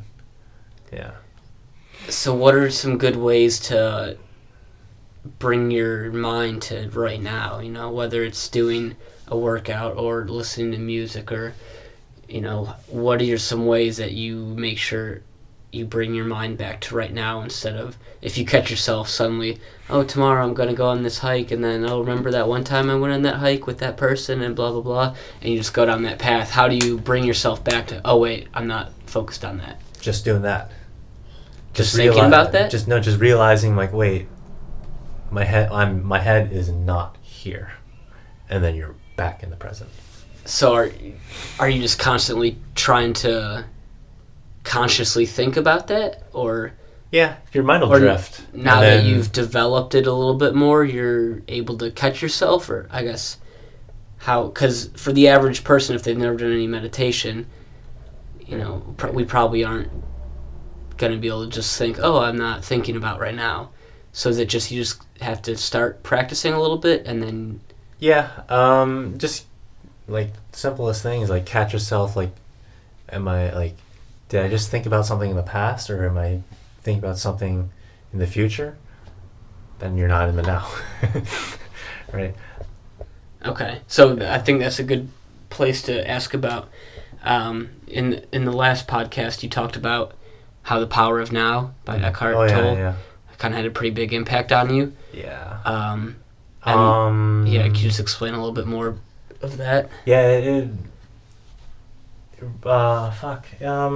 one of the biggest ones is like surrendering. So like surrendering to now, right? Surrendering, like, and accepting what is happening, and knowing that you can't, like, anything you think of, like, doesn't change it. So I mean, like, if I'm thinking about yesterday and like that I wish I did this, nothing's gonna change that.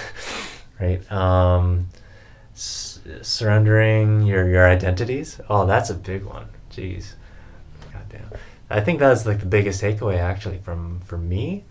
Like, your identity that you create for yourself is not truly who you are. Like, for me, I loved saying I was an athlete because I always played sports, and then that suddenly came crashing down, like, in my last year of football.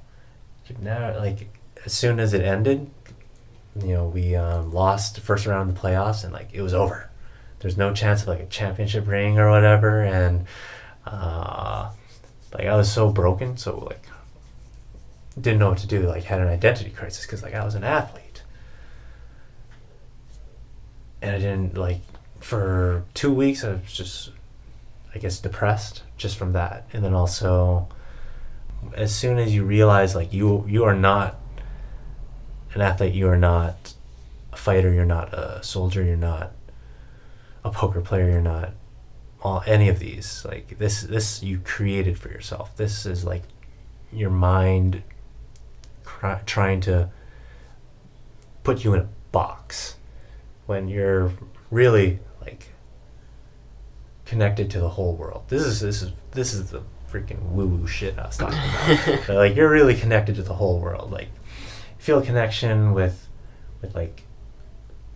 a frog or something, or like those stray dogs you see. I mean, they're freaking, when they bark at you, and like, I was saying last time, I was scared of them, man. But like, I feel them. I'm like, yeah, I know where you're coming from. Yeah. And then also being able to connect with people, something I've been learning and like getting better at as time's passed. Like, before I hated people, not gonna lie. Like, fucking, yeah, I wouldn't talk to people, man. Like in Philippines, like, I went to a hostel, right, where there's like, you go there to meet people. I was the fucking person that was like, hide away. Like, why did I come here? I don't know. But yeah, and then, like, I think as soon as you break out of these identities, you kind of realize who you are, or like who you're not, and it's freeing. It's like, you realize there's like, you're infinite. Yeah, cool feeling. You don't have to categorize yourself as one thing. Yeah. One person. Yeah. Is that only because we talked about this too in the other one, and we're both read it recently. Is it similar to, or have similar themes with ego is the enemy?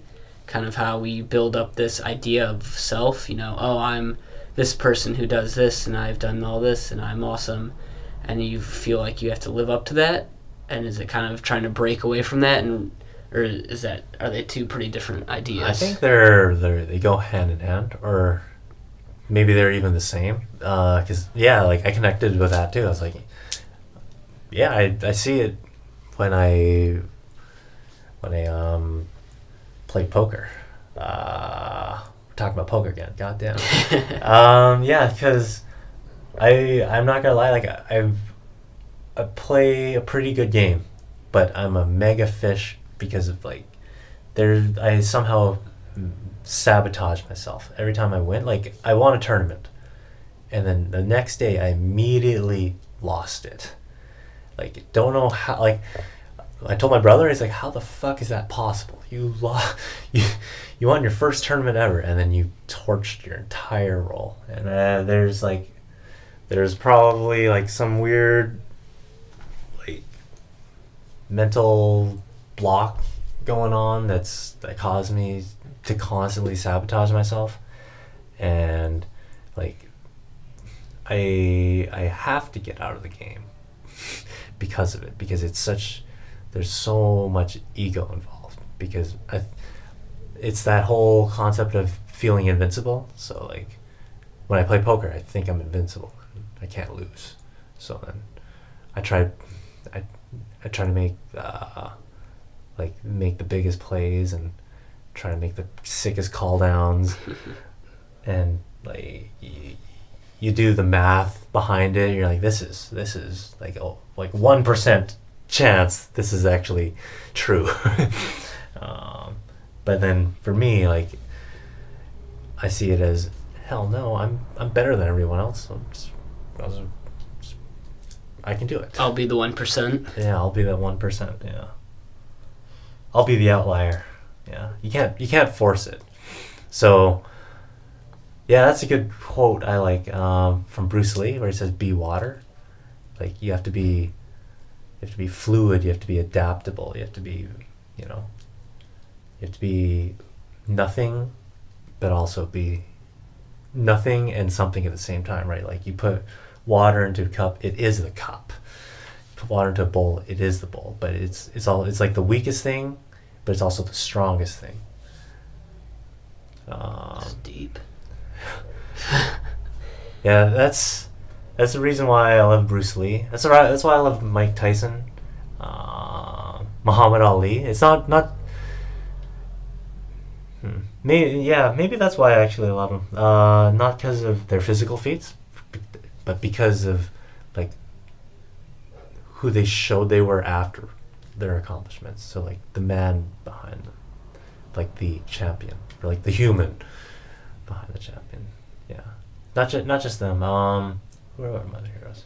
Meaning what do you mean that they showed themselves? Their training, or their no. Their So humanity side. Their humanity, like Mike Tyson, vicious, monster. But then, at the end of his career, he was being interviewed. He's like, I don't love this no more. I hate fighting.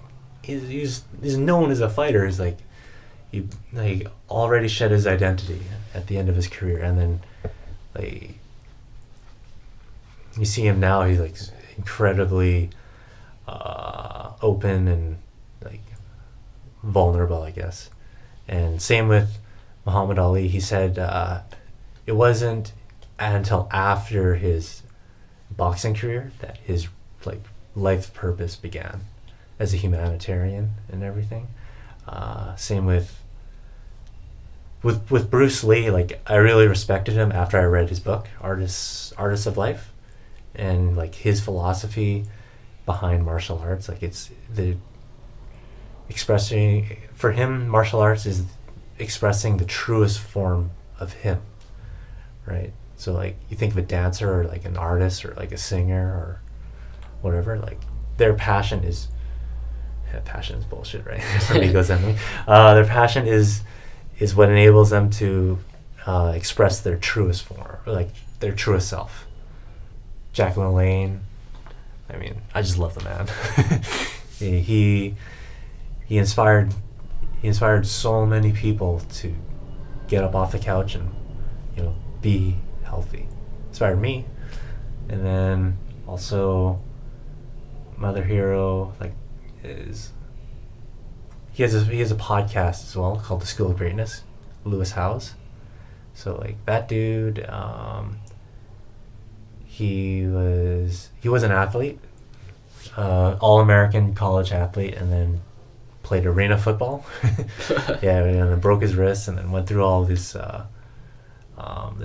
trouble, and then he built up a business and the podcast and everything. But like what I really loved about him was like when he brought out his showed his like vulnerable side. That was like, that's when I like fell in love with the podcast. Yeah, you know, when I woke up at 3 a.m. for that webinar, Yeah. it was to watch him. Oh, really? Yeah, dude. Yeah. No, it is cool to kind of a little bit off topic, I guess, but I think one of the coolest parts of maybe not social media, but some of these books out today and resources available on people is a lot of them are really showing they're not hiding who they are, you know, or they're not like trying to sugarcoat like, oh yeah, I was this macho fighter the whole time, that's still me, I'm great. You know, they showed their vulnerable sides, like and their humanity. Their humanity, yeah, and it makes it suddenly you're looking at this person who you think of as a god for so long, and then it suddenly puts them in such a new light that is human. You know, it shows that, oh yeah, they got to be this godlike person through a lot of struggle, a lot of sacrifice and dedication, and just to their whatever their craft was, you know, whether that's fighting or dancing or swimming, just a true love for mastering that and the things that they had to do to get that. Mm-hmm. Or and then the struggles. Oh between, yeah, you don't see any of that, so it's cool to have a light shed on that, because it makes it almost that it is possible for anyone if you're willing to put in the time and the hard work and the dedication and be resilient. You know, any of these people who you see on stage or in performing, they didn't get there without a lot of setbacks, but their willingness to just keep going and focus on, okay, I did this wrong, I need to improve and move on. It's incredible, inspiring too. For anything, whether you want to get more fit or do better in your job or start a company or whatever, it's not easy if you really want it to be great. There's no shortcuts. It's nuts. How did we get here? I don't know. Talking about some great people. Fitness and we were nutrition. Well, we got. It's probably because I ruined it with like my stupid description of ketosis. No. It was we got into the sort of the spiritual and mental. Yeah, I mean that's I think the coolest part of my young experience with meditation and doing the Buddhist talks in Thailand, or how they explained it. You know, we focus so much on physical health and eating and things like that, and that is a huge focus. But now is definitely a big shift in mindsets of people that we need to start paying attention to mental and spiritual health, whatever you classify that as, whether that's religion or, I don't know, you know, some sort of higher calling or higher being that you can kind of not bow down to. I'm explaining this badly. But, you know, there's the different aspects of health in your life. It's not just physical. It's not just what you're eating. It is, you know, mental and spiritual as well. So to hear that, and like, yeah, focusing on that sort of aspect too is going to improve everything else. It's all connected. If you want to be a great athlete, you need to have an incredible mental aspect to your game as well. Like, I think this was actually an example from Art of Learning as well.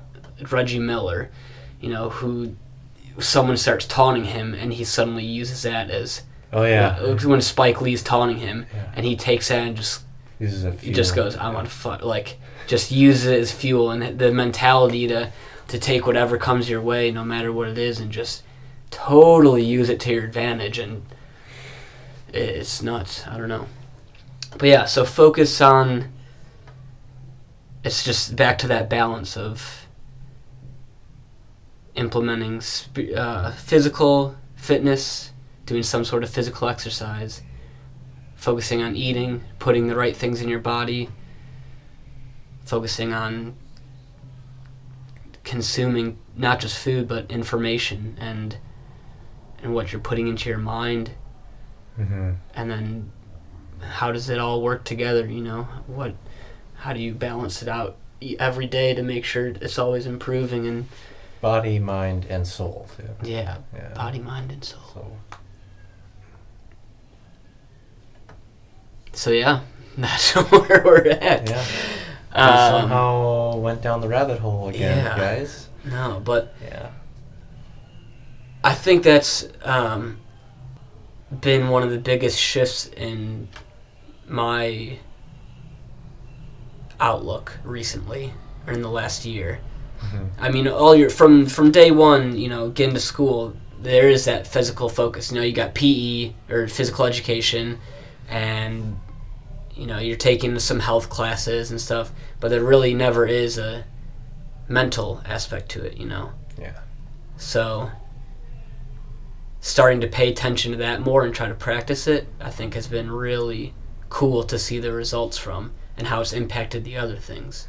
Maybe you can attest to that too, I don't know, with Tai Chi or this other. Yeah, just like with Tai Chi, it seems like the weakest, the worst form of exercise you could get, and really you're not going to get strong from it, honestly. But I hurt my back again last summer, and I did a week of Tai Chi, and I actually fixed my back. So, and my goal to do Tai Chi was to, for my mental well-being, and then I somehow fix my back. I don't know if that relates to what you were saying. Yeah, you went to. I went there for the mental aspect, and it fixed the body. Yeah, they're connected, for sure. Yeah. So, is there anything else you wanna touch on that we didn't cover, or any important you think saying? Probably, but I can't think of anything. He's gassed. Just whether you're traveling or at home, make it a priority. Yeah. Find the balance. Find what you like to do. It's got to be enjoyable. Well, at least to some extent. Yeah, I guess maybe you are number one. So I mean, it's not just your fitness that's the main priority, or your nutrition that's the main priority, or your mental game that's the main priority, or your spirituality. It's all of it. All that makes up you. That should be your main priority. So I mean, traveling is existential for me. It's spiritual. So that's part of my priority too. And travel, and then fitness and nutrition, and find ways to do each of them every day. Yeah, exactly. Yeah, I think that's a good place to wrap up a bit. Yeah. Okay. Yeah. Any other Any other final words to the listeners out there? If you're still with us, thank you. Yeah. If you made it through the... Yeah, we're doing the Capone Cup. Yeah, thank you.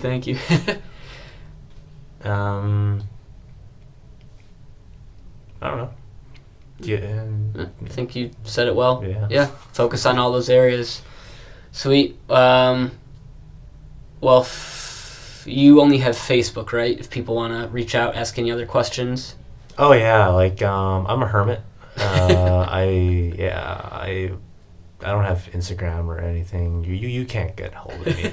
If you do, just ask Lee. Send a email to lee.t@edgeofcomfort.com if you have any other questions or follow-ups, or maybe want to correct us on anything if you know more, because we are definitely not experts in any of this. Yeah, like let's preface this whole thing. Like you gotta do your intro. Yeah, I'll include it Philip's in the intro. fucking stupid, right?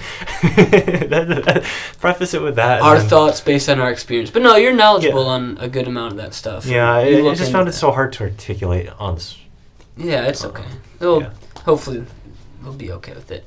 But yeah, lee.t@edgeofcomfort.com. Go to edgeofcomfort.com for full show notes and links for some of the stuff we referenced that if you're listening to and it have might no not even idea. get up there. There's so many. And thanks for listening. Stick around for the question of the episode, and until next time.